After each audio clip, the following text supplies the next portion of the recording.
Hola, buenas tardes. Les damos la bienvenida a una emisión más de nuestro programa Cuestio Podcast. En esta emisión hablaremos primero con el profesor Martel sobre la influencia de San Agustín en la Edad Media. También una filósofa, Hildegarda de Bingen, y por último Alberto Magno.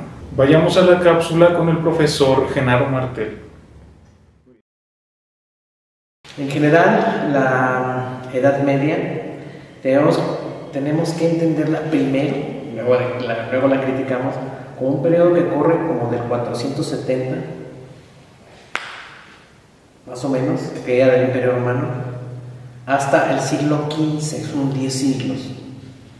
San Agustín nace en el siglo IV, en el 356 por ahí, pero muere hasta el siglo V, por lo tanto entra en el siglo en donde comienza la Edad Media, de acuerdo a la historización canónica más reconocida.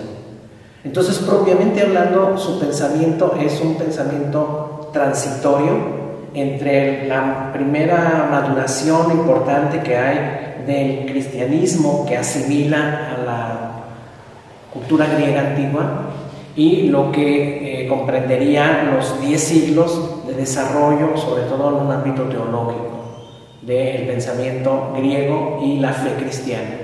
Propiamente entonces la Edad Media constituiría, para efectos de comprensión filosófica, la maduración de este encuentro entre la cultura griega antigua y el cristianismo. Pone en pie al cristianismo conceptualmente y estructura los medios de su expansión también como pensamiento, como vivencia, la cultura griega. Y San Agustín es un conocedor extraordinario de esta cultura y sobre todo un hombre de fe cristiana.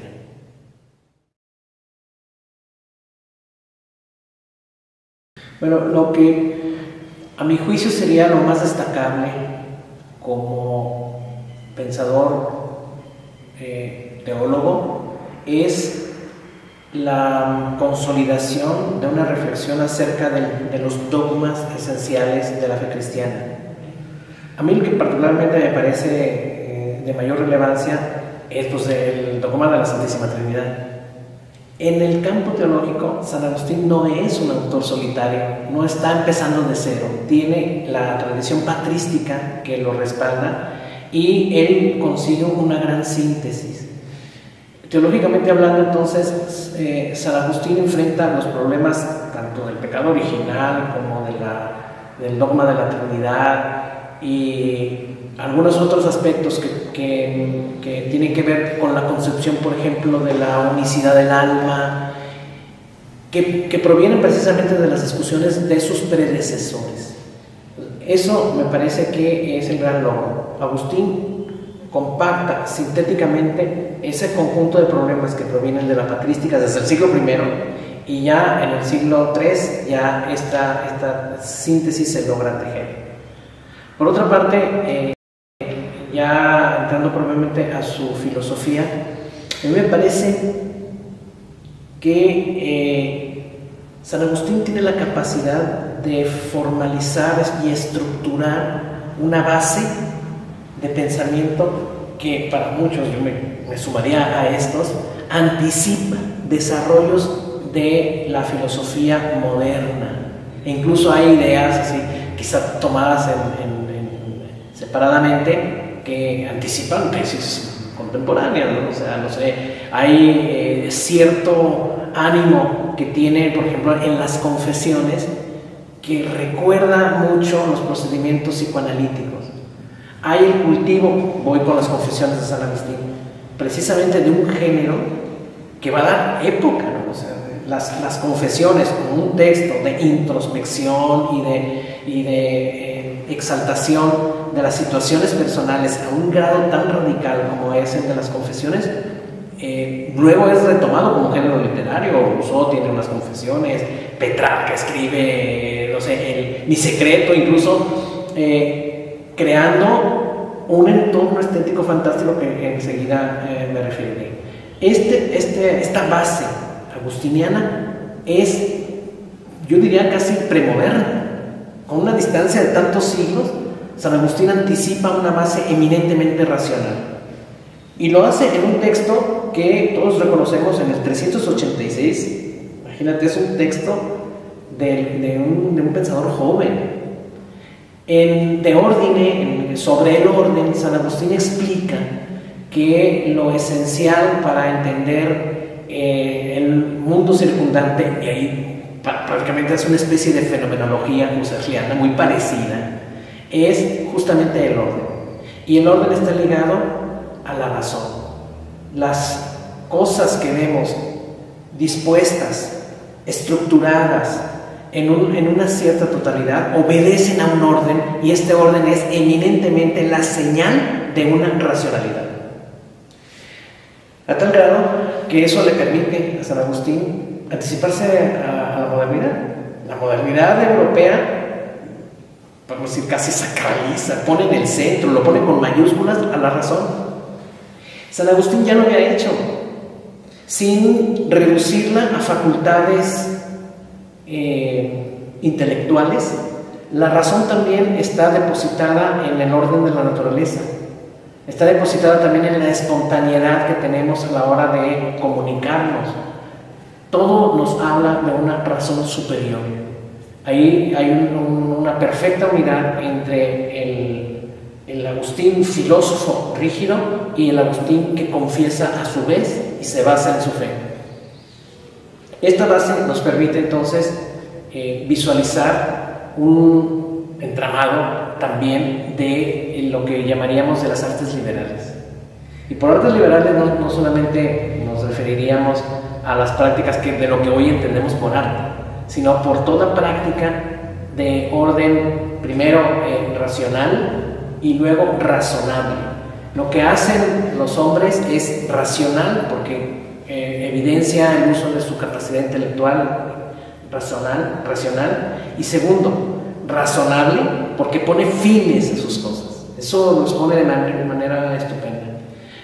Me detendré en esto porque funda la base de la ética agustiniana. Me atrevo a decir esto a reserva de que habrá especialistas que profundicen de mejor manera el asunto. La base de la ética es el uso del lenguaje. Y voy a citar un pasaje del libro de Ordine que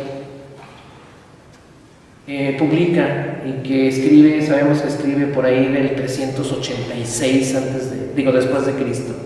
Dice San Agustín en el capítulo 12 de Ordine. Este libro se divide en dos y en la segunda parte dice lo siguiente: la razón es la inventora de todas las artes. Hay tres géneros de cosas que se muestran, en que se muestra la obra de la razón. Uno, en las acciones relacionadas con un fin. ¿Sí? Aquí entra evidentemente la base ética. Aquí San Agustín no está defendiendo un dogma, no está defendiendo una actitud de sometimiento a una razón superior. Está señalando que el propio ser racional, por sus propios medios, de manera autónoma, pone fines a sus actos y a sus obras. El segundo, íntimamente relacionado con este, es el lenguaje. Y el tercero, dice San Agustín, es el deleite. Con el primero, es lo que decía de la base ética, vamos a estar seguros de no emprender empresas, valga la redundancia, temerarias. Siempre pensar las cosas conforme al destino de nuestras acciones. En el segundo, que hemos denominado el lenguaje, nos capacitamos y nos disponemos para abrazar las cosas según su verdad. Y el tercero, que le llamamos el del deleite, que sería la parte, aquí estoy con lenguaje, ética, y voy con lo estético, diría San Agustín, nos invita a la dichosa contemplación. Aquí el paradigma estético subjetivo se ancla y se entiende desde la contemplación. Y así como entonces el primero de estos, que es lo ético, está dirigido a las costumbres, en la hora de concebir que cada uno tenemos una comunidad donde vivimos, nos desarrollamos y compartimos un fin, creamos un orden de costumbres. Esto la modernidad le llamará moral. No está entonces San Agustín supeditado a una moral individualista o individual, sino a un orden colectivo, comunitario. En lo que se refiere al segundo orden, que es el del lenguaje,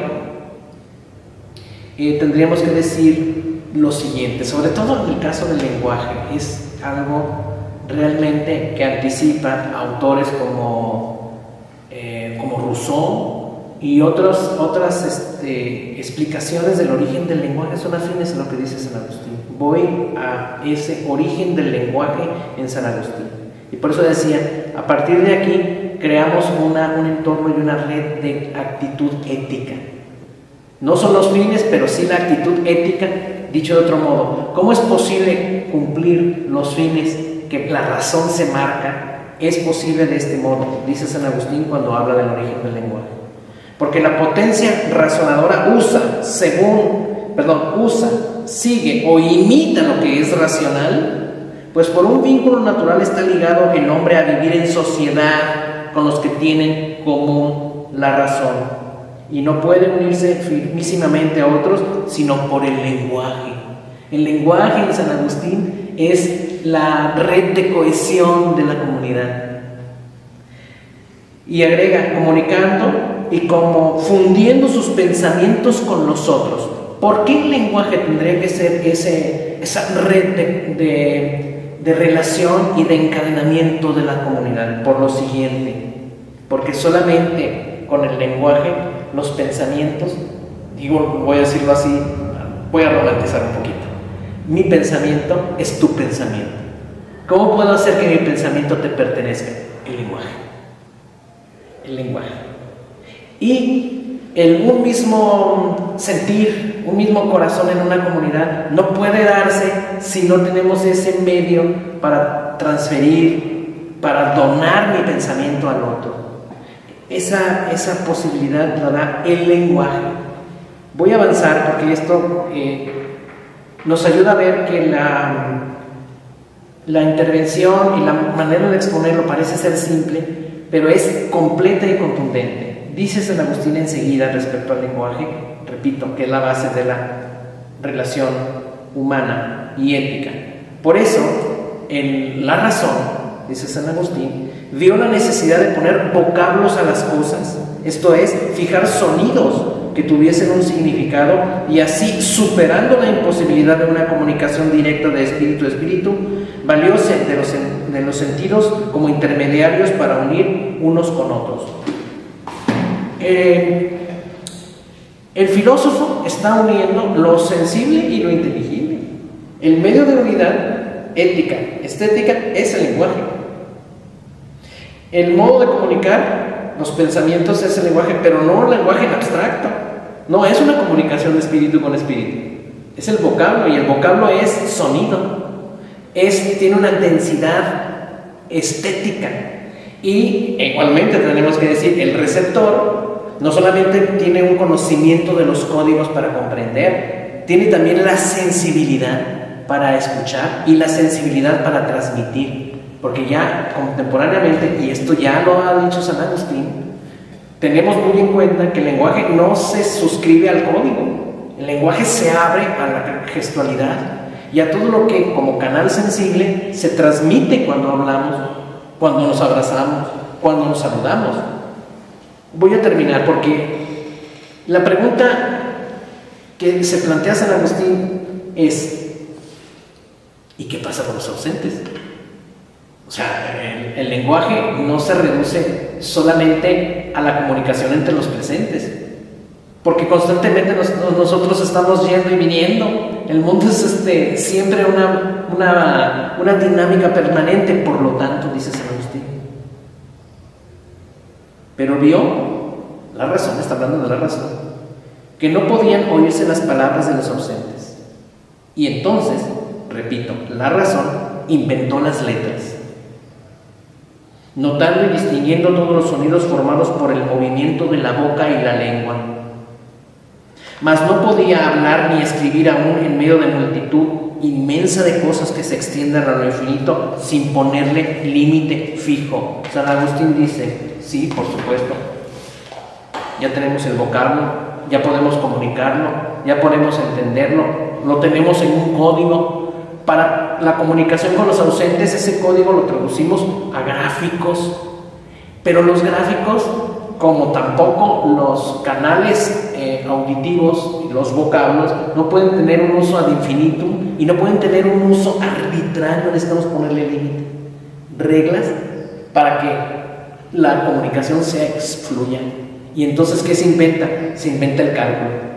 ¿Y qué termina siendo este cálculo? Termina siendo fonética. Las palabras tienen una medida, tienen una pronunciación. ¿Y qué termina luego la fonética? Porque primero es el vocablo y luego la palabra escrita. Termina siendo la gramática.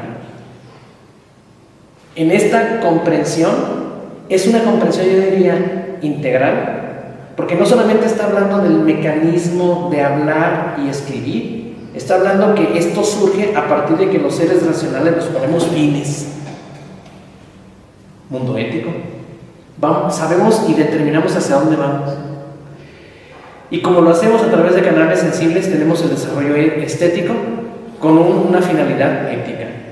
Ya que tenemos la gramática, dice San Agustín, ahí no termina todo.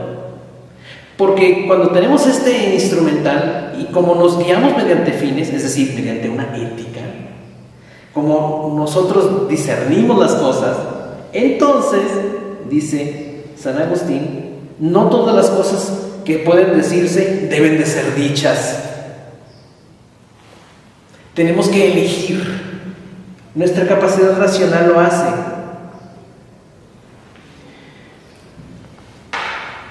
¿Y cuál es el punto de nuestra elección?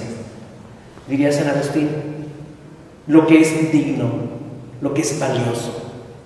Esa es la medida de nuestra comunicación. ¿Qué debemos comunicar? Lo que es valioso. Hasta la sabiduría popular dice, no todos sabemos, ¿no?, que de lo que hay que hablar, de lo que no podemos hablar y no debemos hacer, es mejor callarlo. San Agustín diría, para poder encontrar eso valioso, echamos mano de la memoria. La memoria siempre guarda, no de una manera indiscriminada lo que ocurre, selecciona aquellas cosas que son valiosas.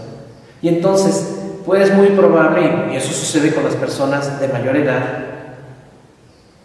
lo que expresan normalmente se refiere a las cosas que les han impresionado, a las cosas que son valiosas. ¿Quién se encarga de lo valioso? La memoria.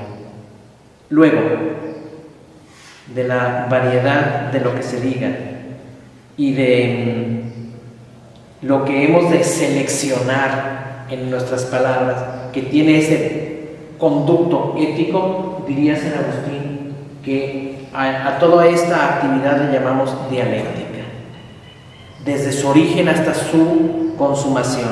Y dice lo siguiente: la disciplina de las disciplinas ha de llamarse dialéctica. Voy a rematar respecto a esto con el concepto de retórica. Esto es importantísimo y es muy actual. No solamente es elegir lo que tenemos que decir, porque somos como seres racionales capaces de fundar nuestros dichos en fines. Para algo tiene que servir lo que decimos, sino que también debe de ser, en tanto construcción colectiva, debe de ser bien dicho. La retórica es un arte para bien persuadir, para que lo que se diga no solamente con verdad, sino con belleza. Que surja un esfuerzo o un efecto, mejor dicho, un efecto de persuasión, porque lo que digo no solamente es verdadero, sino ayudo a que se comprenda si lo presento de manera hermosa, de manera bella. Y eso comprendería las tres disciplinas que me has invitado a reflexionar en una sola. La invención del lenguaje contiene la ética y la estética de San Agustín en el libro de Orden.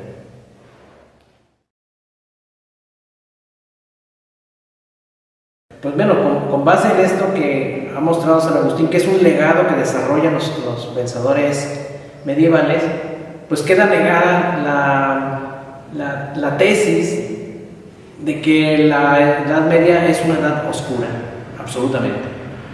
Ni por el fondo de la teoría iluminista, como muchos le llaman al postulado nociológico de San Agustín, ni tampoco por los desarrollos que hay en esta.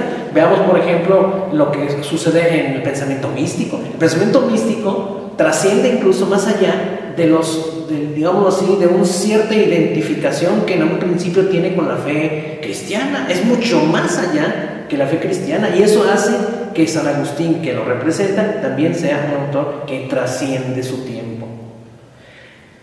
Voy con San Agustín.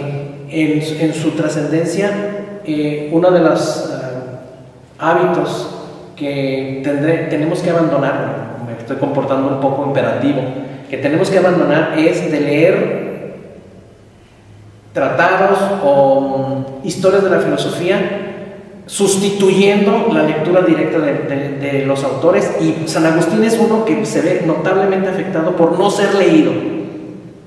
Hay que leer la obra directamente, porque si yo, que soy apenas un aficionado, un apasionado pero aficionado al pensamiento de San Agustín, puedo ver estas cosas, ¿qué no podríamos descubrir yendo más radicalmente? Sobre todo sobre verdadera religión, de Trinitate, las obras contra los académicos, sus obras sobre música, descubrir el vigor con el que hace resurgir el pensamiento de Pitágoras en la música. Bueno, Las Cartas es una obra realmente digna de ser revisada de cabo a rabo. Cada vez que tengamos unas vacaciones, hay que tomar a San Agustín. No podemos vivir en un mundo que no sea el nuestro, en un mundo que otros interpretan para nosotros. Un mundo interpretado no es un hogar. Parte del terror es recuperar nuestra propia escucha, usar nuestra propia voz, nuestra propia luz. Hola a todos, el día de hoy voy a hablar de Hildegarda de Bingen y quise rescatar esta primera frase, es una de mis favoritas de ella, ya que creo que representa la actitud que tuvo a lo largo de su vida. Esto también representa la reinterpretación que ha dado en la teología, cómo ha interpretado el papel de la mujer en la caída del ser humano, también del cuerpo.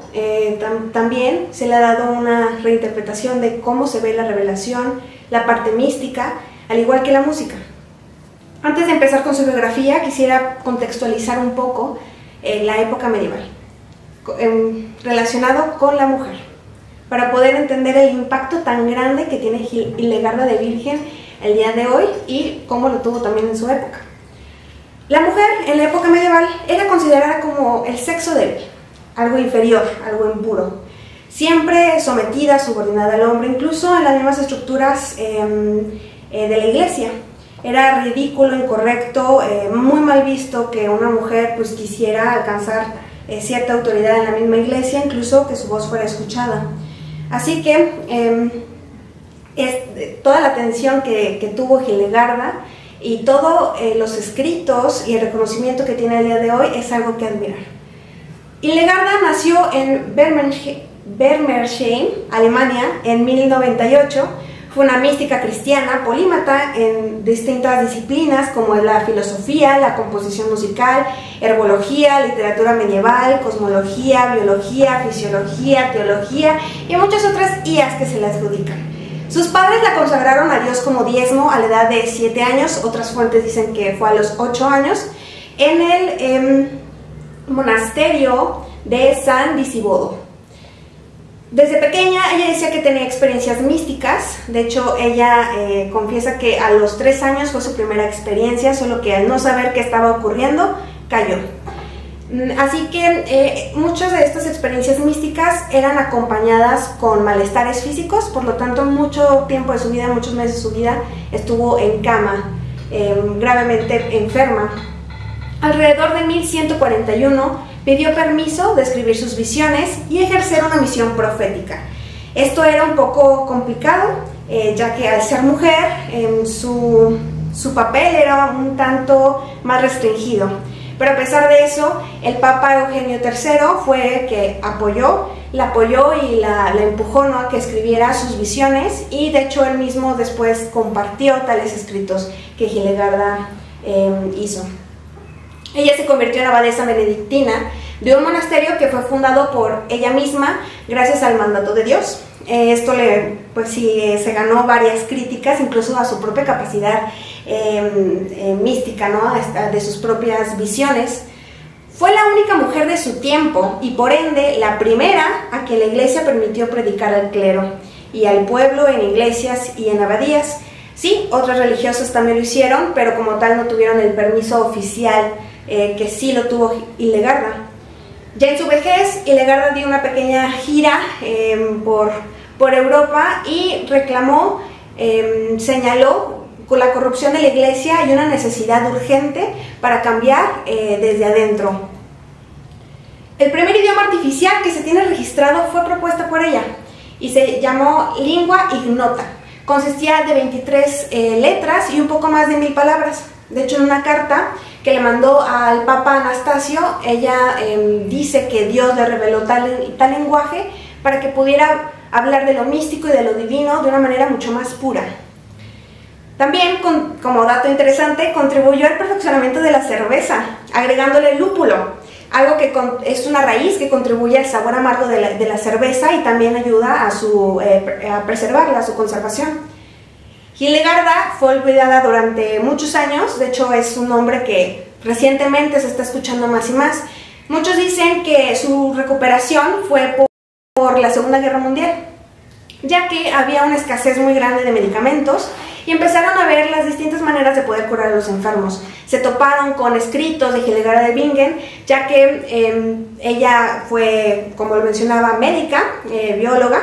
Entonces vieron sus manuscritos y empezaron a adoptar ciertas prácticas que hoy en día le llamamos prácticas holísticas o un método holístico, y se fue ahondando más y más en su pensamiento.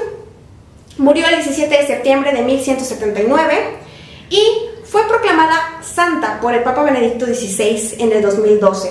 Y ese mismo año, meses después, fue también proclamada doctor de la Iglesia. Doctor de la Iglesia es un título que solo 35 personas a lo largo de la historia de la Iglesia Católica han obtenido este título, y solo 4 de esas 35 han sido mujeres, y una de ellas fue Hildegarda de Bingen. Algunas de sus obras más importantes fue Sivias. Se considera la obra más famosa. Es que de hecho, antes de indagar en qué trata, se puede traducir el Sivias, tiene un nombre un poco más extenso en latín, se conoce como el Camino del Señor. Es una obra teológica y profética, aproximadamente de 26 visiones e inspiraciones por el Espíritu Santo. Al ser profética va a hablar de la creación, del presente y obviamente el futuro de la humanidad.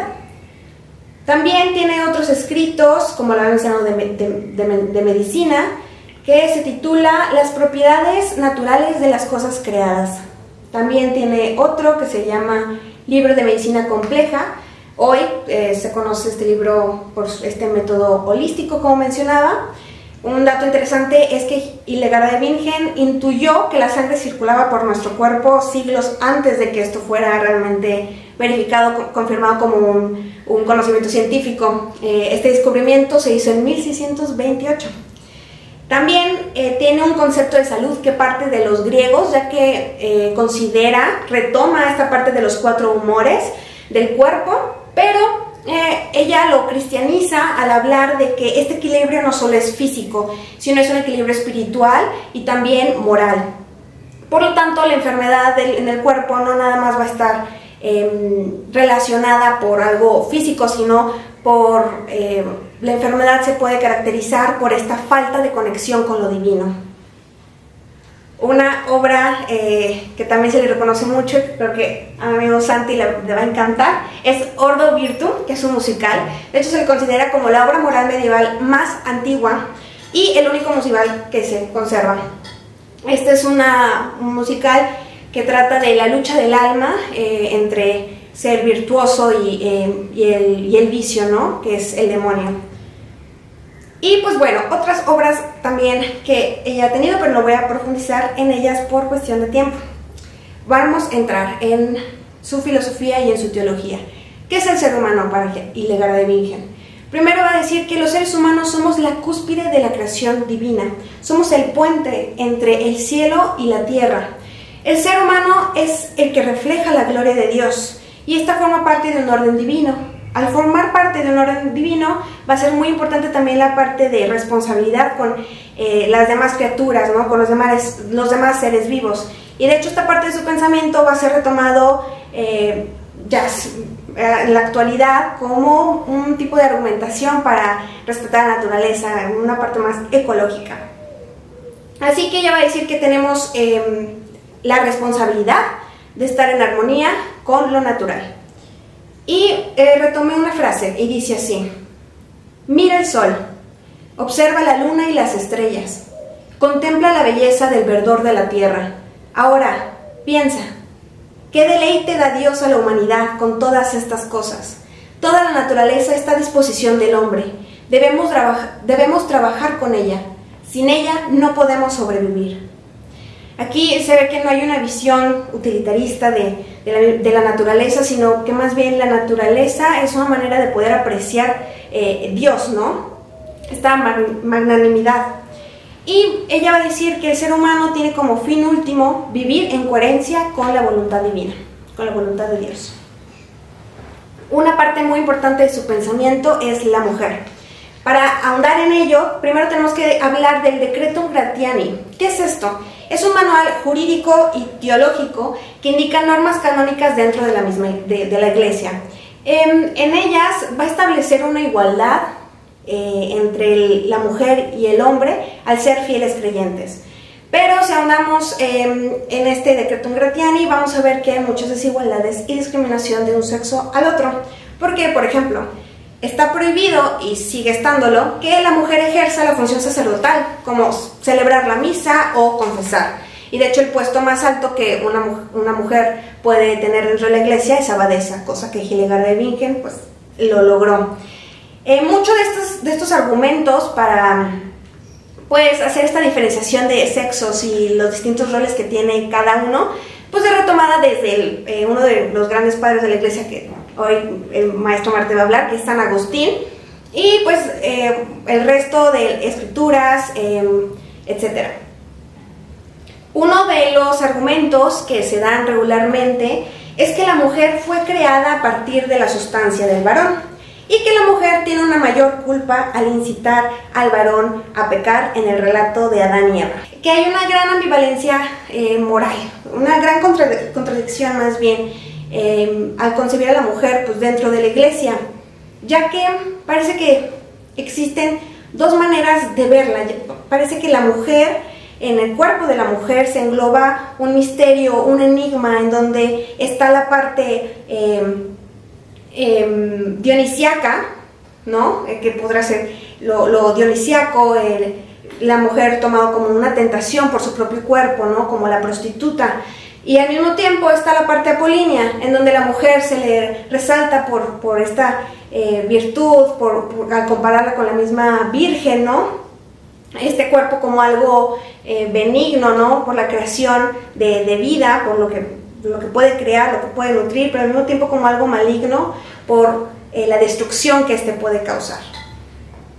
Va a haber muchas contradicciones y Hildegard de Bingen va a intentar reinterpretar algunas de ellas para darle un papel un poco mucho más justo, se podrá decir, de la mujer. Cito: la mujer podrá estar hecha para el hombre, pero el hombre no se puede hacer sin una mujer. Aquí, a pesar de que obviamente aparece un fin para la mujer de estar hecha para el hombre, aquí si nos posicionamos en la época medieval es una declaración muy revolucionaria, porque parece que se establece una necesidad mutua entre el hombre y la mujer, como si los dos fueran igualmente necesarios, y aquí se señala la importancia, ¿no?, del sexo femenino. También va a desmitificar algunas cosas de la menstruación, diciendo, y esto me encanta como lo dice que la sangre que verdaderamente mancha no es la de la menstruación, sino la que se derrama en las guerras. Ella va a ser una reinterpretación muy distinta a la agustiniana del relato de Adán y Eva, ya que en la visión agustiniana le da a Eva una connotación muy maligna, con mucha culpa. Y Legarda intentará transformar esto y va a decir que Eva resulta más una víctima de la seducción de la serpiente, en este caso el demonio, el diablo, que una protagonista activa. Eva no persuade ni seduce a Adán, más bien el demonio, es decir, el diablo, tiene un papel muy importante y es el que causa, ¿no? tal caída. Esto tiene dos efectos. La primera es negar que la concupiscencia era un pecado impuesto por Dios, es decir, Dios no es quien ha impuesto en el ser humano la naturaleza inclinada al pecado, sino que es culpa del demonio. La segunda es minimizar la culpa de Eva en este relato. Quisiera también citar otra cosa para después hacer una pequeña reflexión de las consecuencias que esto puede tener. Es el siguiente. El demonio comprendió que la ternura de la mujer sería mucho más fácil de doblegar que la fuerza del varón. Y advirtió también que Adán ardía tan vivamente por amor a Eva que, si con su celada lograba seducirla, Adán haría todo cuanto ella dijera. Esto podría interpretarse como un intento de entender la caída como una debilidad humana, como un defecto humano, una debilidad compartida entre Adán y Eva. Pero también puede tener un efecto contrario. ¿En qué sentido? Esto ya es algo más personal. La mujer, como en vez de un agente activo, pasa a ser algo pasivo, algo inferior. No se le acusa de maldad per se, pero se le infantiliza, se le pone como alguien ingenuo, resaltando otra vez esta diferenciación entre las características femeninas y masculinas, y incluso como una facilidad grande para poder volverla un instrumento, ¿no? En este caso, pues tentar a Adán a que peque. Y Adán pues se sigue conservando como esta persona noble, que el amor tan grande por Eva hizo que él pecara, no fuera engañado. También Hildegard de Bingen hablará mucho de la sexualidad femenina, y de hecho es la primera en describir qué es el orgasmo femenino. Esto aparece mucho en su texto Civitas. Ella va a decir: el orgasmo. ¿Qué es el orgasmo? Es la fuerza espiritual que envuelve la semilla del hombre en el vientre y la mantiene allí. La pasión que se sientan en las relaciones sexuales determinará el carácter del niño. Incluso también esta pasión, si es más grande, el niño será más saludable. Si es menor, pues podrá tender a enfermarse, ¿no? Y el amor que existe entre ambos se verá reflejado en la fuerza del orgasmo. En el mito de Adán y Eva, por ejemplo, San Agustín va a decir que en el paraíso no se puede tener sexo con placer, pero en cambio, Hildegard de Bingen dirá que sí, que en el paraíso sí se puede concebir el sexo con placer. ¿Por qué? Porque el placer no es algo malo, la lujuria lo es, pero el placer no lo es. ¿Cómo va a defender esto? Ya que va a decir que el placer no es obra de Satanás. El placer es algo propio del cuerpo humano y de hecho es una función que reside en el cerebro de la mujer. Aquí se ve la parte más científica, más médica que tiene Hildegard. Y cito: cuando la mujer se une al varón, el calor del cerebro de ésta, que tiene en sí el placer, le hace saborear el placer en la unión y eyacular su semen. Y cuando el semen ha caído en su lugar, ese fortísimo calor del cerebro lo atrae y lo retiene consigo, e inmediatamente se contrae la riñonada de la mujer y se cierran todos los miembros que durante la menstruación están listos para abrirse, del mismo modo que un hombre fuerte sostiene una cosa dentro de la mano. Pasando a la creación del mundo de Hildegard, ella dice que todo tiene un origen divino, es decir, Dios. Dios creó el universo por medio de logos, por medio de la palabra. Y pues la palabra es una palabra, chistosamente es una palabra a la cual se le puede interpretar de muchas maneras o en muchos contextos. Puede ser la palabra como revelación escrita en la Biblia, la palabra como Jesús, ¿no? Palabra de Dios, también se le dice así. Pero en este sentido se va a interpretar de la siguiente manera, y cito: la palabra es vida, es ser, es espíritu, es todo verdor y resplendor de vida. La palabra está en todas las cosas y todas las cosas viven por ella. Aquí la palabra es este Dios que le da el ser, que dona este ser a todas las cosas, en donde no hay vida fuera de la palabra, ¿no? La palabra que da Dios. Y hay una frase muy bonita que tiene relación con esto. Ella dice: hay música del cielo en todas las cosas. Y es justamente esto, la presencia divina en la materia de esta palabra que surge de Dios. La creación también, según esta santa, es un fluir divino, es un acto continuo. Es decir, Dios no es como que haya chasqueado los dedos y haya creado el universo al instante, sino que lo fue guiando. ¿Y cómo hizo esto? Primero creó 4 elementos fundamentales. Esto es una visión muy griega, va a retomar una visión griega, ya que va a proponer 4 elementos fundamentales que se dividen en 2 clases: los superiores o celestiales, que es el fuego y el aire, y los inferiores o terrenales, que es el agua y la tierra o el barro. Es la creación de estos 4 elementos. En su núcleo es el caritas. El caritas es la donación, es la caridad, este amor que da el Creador. Y también hay un concepto muy importante, que es el concepto espiritual de viriditas. Es verdor o fecundidad, ¿no? El principio, este concepto, viriditas, es el principio vital divino que da forma, fuerza y belleza a toda la creación, que es expresión del amor divino. De estos 4 elementos surgieron las cosas, pero cada una de ellas fue guiada por Dios. Por eso se dice que es un acto continuo, ya que a cada una de las cosas se le dio su propósito por Dios. Y también va a decir que lo divino es tan femenino como lo masculino. Pasando a una parte sumamente importante en la cual se le reconoce, o más bien es muy reconocida Hildegarda, es por el misticismo. El misticismo en Santa Hildegarda no es un éxtasis frenético en donde, como usualmente se concebía en este éxtasis de esta revelación, usualmente se describe como yo salgo de mi propio cuerpo, pierdo conciencia, ya no estoy lúcida, es una enajenación del propio cuerpo. Y ella va a decir que no es así, que en su éxtasis ella permanece siempre en su propia realidad, aun cuando lo sobrenatural irrumpe en su vida.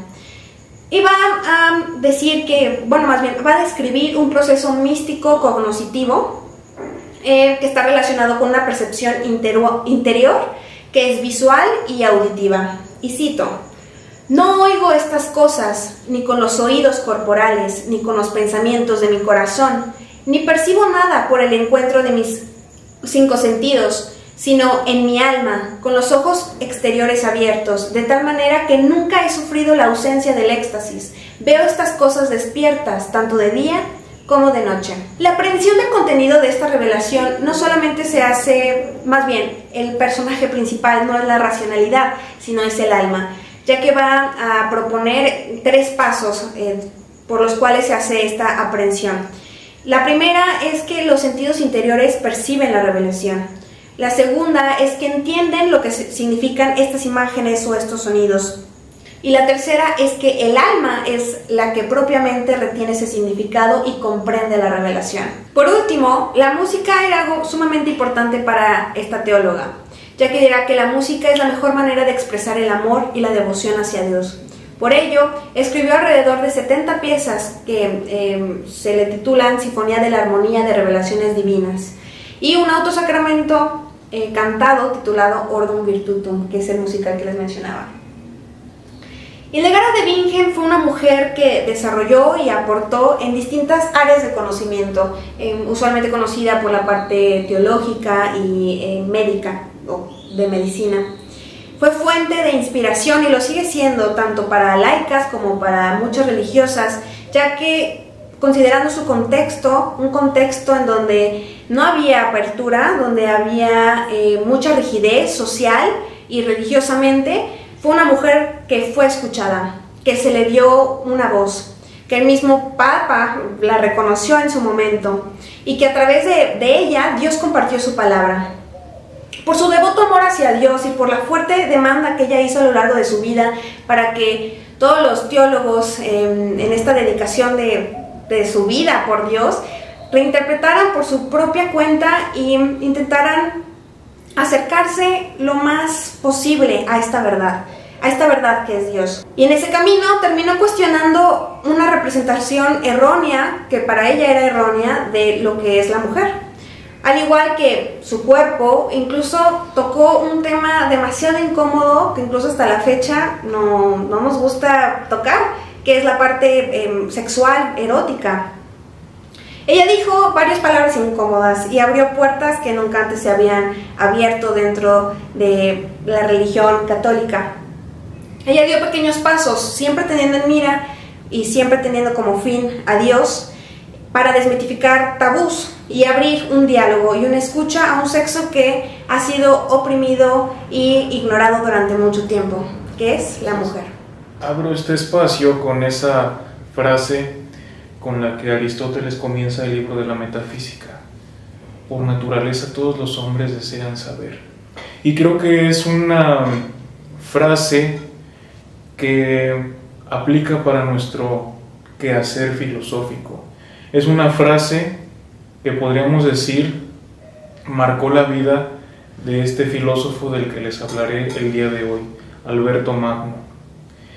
Alberto Magno nació en el año 1206 en el pueblo de Loringen, cerca del río Danubio, allá por la región de Baviera, en Alemania.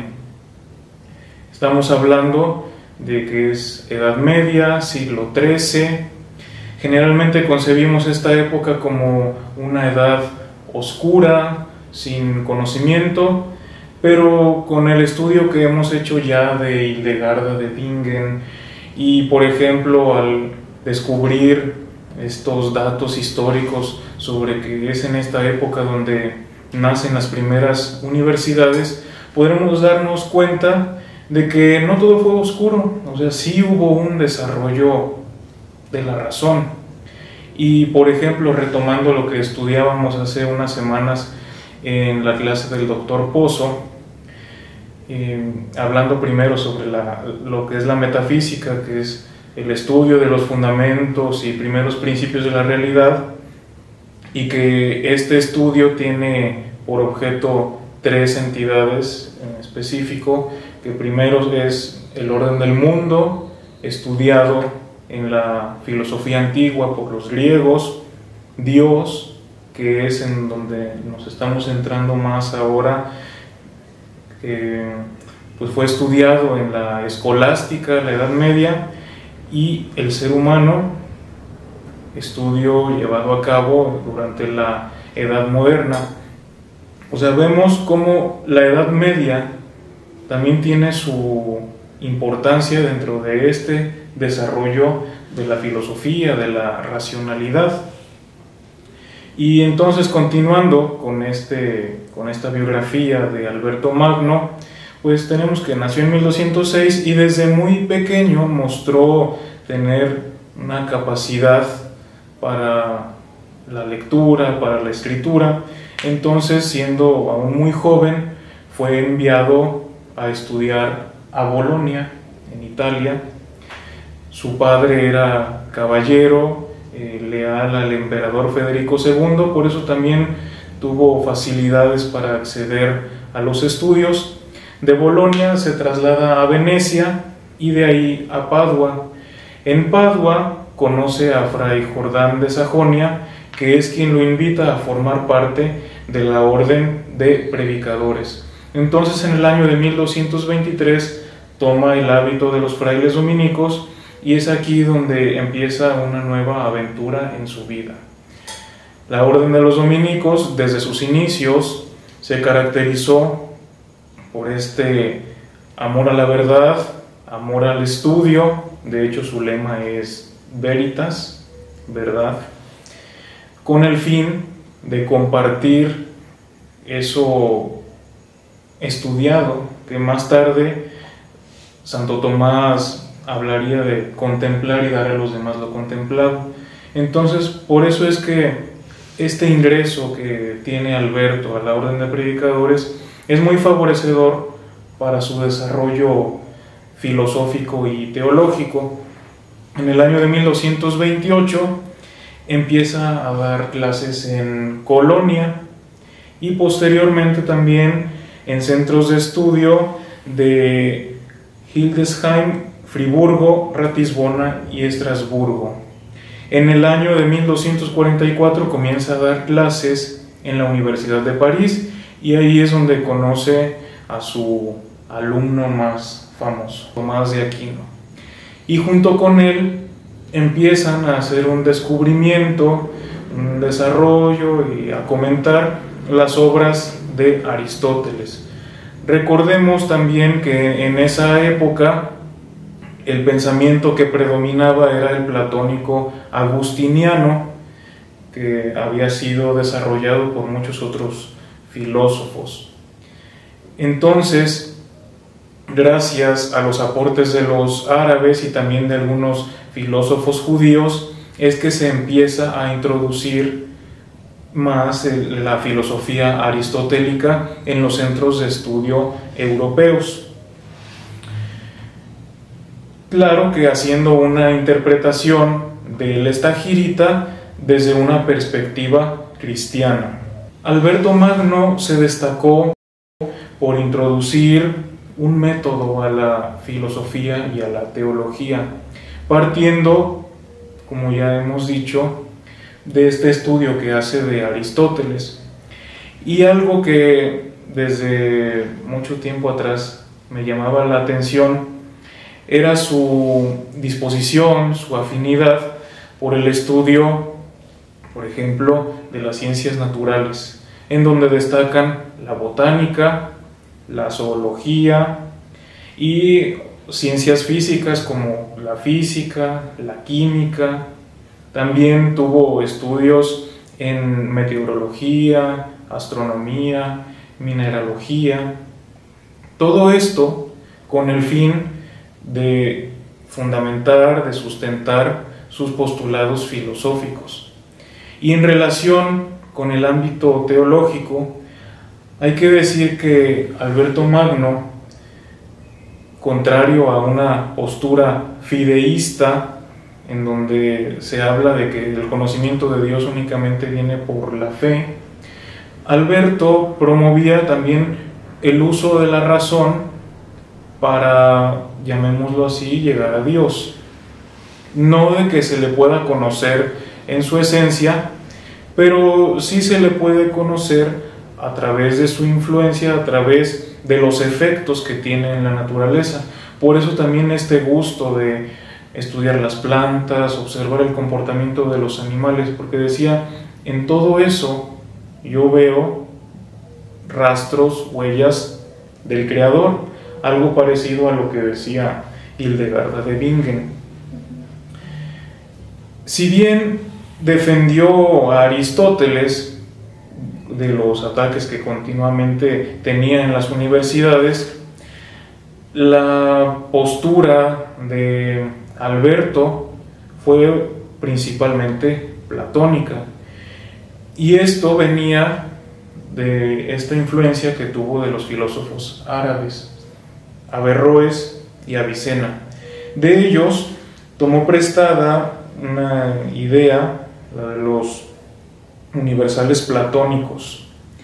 Hay que decir aquí que los universales son como ideas generales que subyacen a las entidades individuales.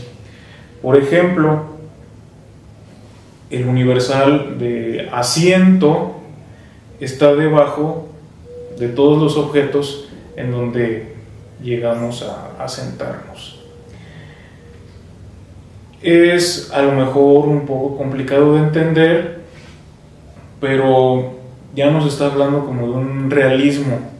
O sea, existe el universal, la idea así como tal, y la mente es capaz de aprehenderla. Tomada esta idea de los árabes, podemos decir que Alberto defendía que los universales adoptaban tres formas: o existen antes de las cosas como parte de la inteligencia divina que da forma a cada ejemplo individual, o están dentro de las cosas o son posteriores a ellas y las detecta la inteligencia humana, que busca abstraerlas del caos de lo particular mediante la razón y la ciencia.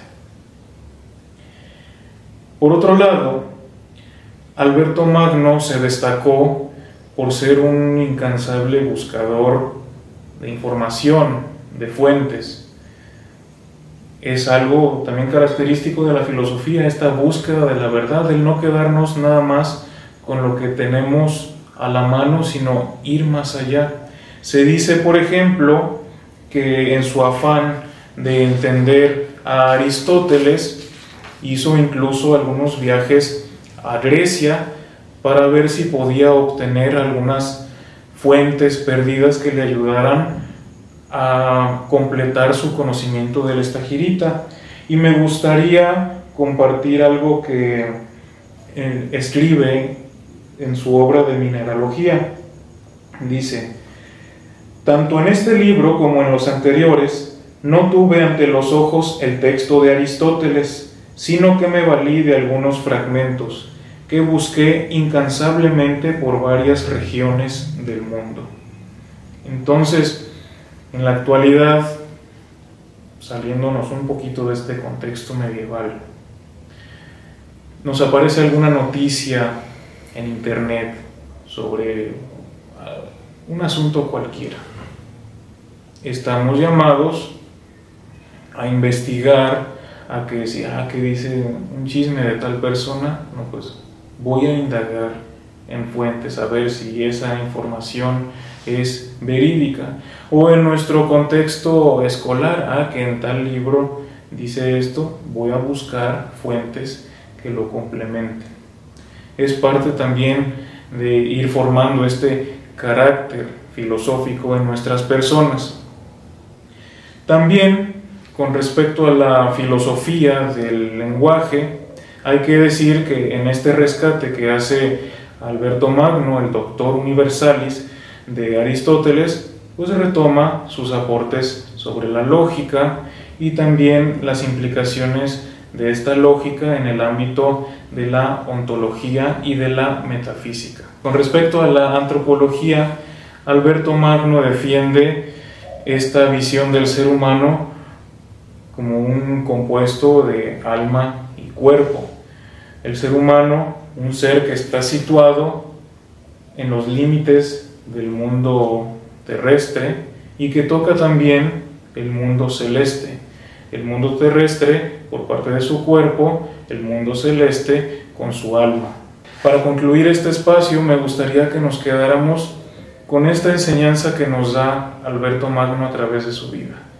Es importante buscar la verdad, no conformarnos con lo que ya está, sino verdaderamente echar a andar nuestro intelecto, este don divino como Alberto lo conocía, para buscar, observar lo que nos rodea, sacar nuestras propias conclusiones y sobre todo compartir lo que estudiemos. Porque ¿de qué nos servirá estudiar, conocer muchas cosas si no la vamos a compartir? Entonces esa sería nuestra tarea principalmente como filósofos, como filósofa, el contemplar y dar a los demás lo contemplado. Como diría este célebre discípulo de Alberto Magno, Santo Tomás de Aquino. Se realizó una exposición de arte en las instalaciones del CEPTA titulada Caos y Orden. Si quieren ver más de ello, pueden ir a nuestras diversas redes sociales. Gracias por ver este contenido y nos vemos en el siguiente capítulo.